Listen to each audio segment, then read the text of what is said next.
Well, Good morning, and thank you for joining us today. This is CATA TV, the mobile health channel. I'm David Farnes, CATA's mobile health lead. And joining me today is Ben Switzerland.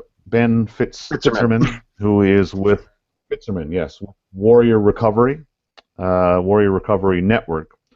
And we're here today to talk about the solution that they have in the marketplace right now to help returning vets with post-traumatic stress disorder.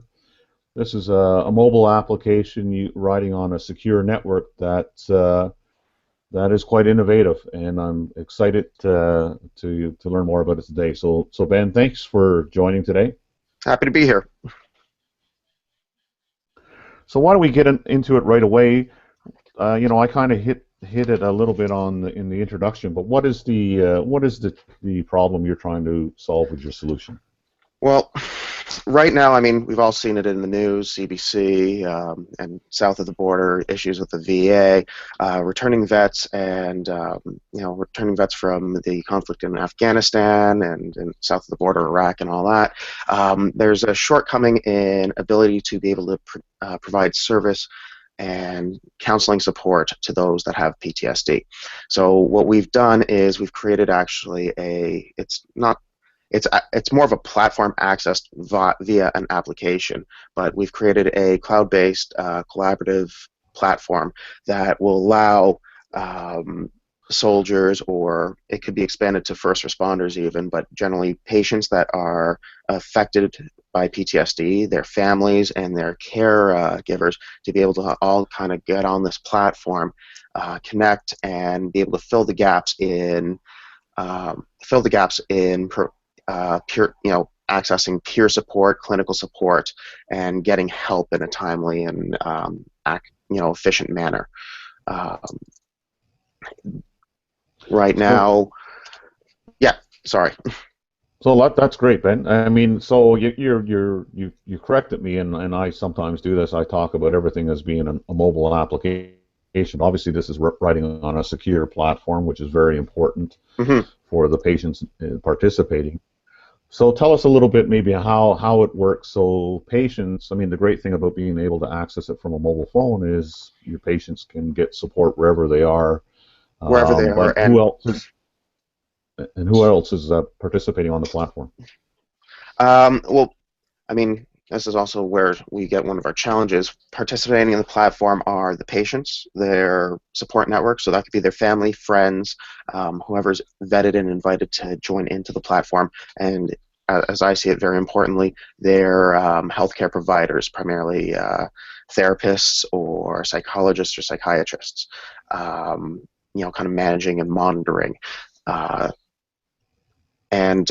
way they would access it, they could access it via a web browser or a mobile application, where they'd be able to access the full platform, where they would be able to participate in forums and chat, and as well as access wikis, or get it would be used if they need information, they'd be able to use the platform's smart search function. So if they have trouble sleeping, they can access pre-vetted materials rather than doing a Google search and maybe getting information that would be harmful for their treatment. Gotcha. Do you have a pilot up and running now? Do you?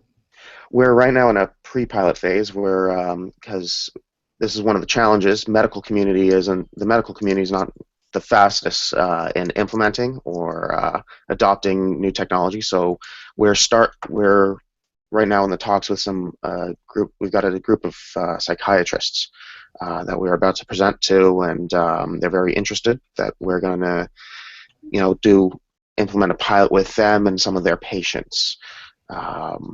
So we're in a pre-launch phase. Excellent. And what you just described, that gap between adoption, innovation, and innovation is something we hear about quite a bit in the mobile health space. I mean, so who's helping you? You mentioned this group of psychiatrists. I mean, what other enablers have you encountered through your journey?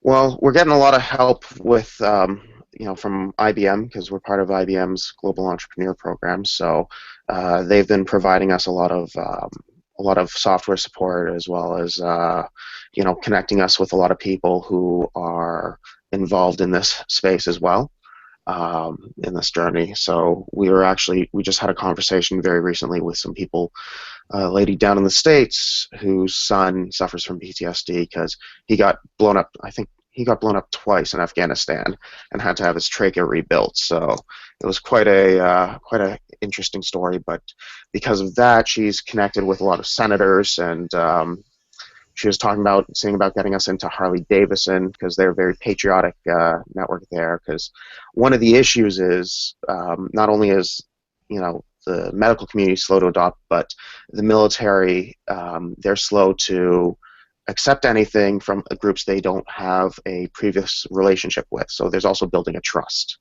especially when you're dealing with something like PTSD, where it's very stigmatized, and soldiers are especially they know how to answer the questionnaires so that they'll get cleared for duty and not labeled as a PTSD case, because that means I know in the States especially, they have to turn in their weapon and they're no longer an active soldier, and for most soldiers that's unquestionable, that's unacceptable. So there's a lot we have to build the trust that using the program won't lead to any stigmatization and any sort of black marks on a active service record as Understood. well. Understood. Yes. So Ben, if folks out there are interested, I think you mentioned during your comments that the solution, could be expanded to cover first responders. Mm-hmm. CATA, we do quite a bit of work with the first responder community, so they may be interested in after watching this video. Where can people find more? Right now, we do have a website that has our contact info.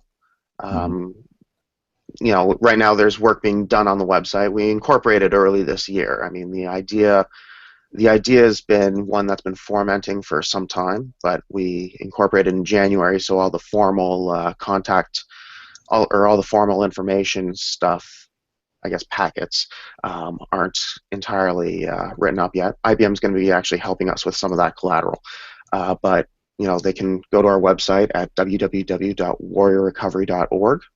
That's WarrioRecovery. I have not had my coffee yet, but WarrioRecovery.org. There's contact info, emails to contact us, and then we can send out further collateral for anyone that's interested in learning more. And I'm always happy to talk on the phone with anyone. Well, we'll put that link with the video and have that information available for viewers. So once again, it's CATAnet TV, the mobile health channel.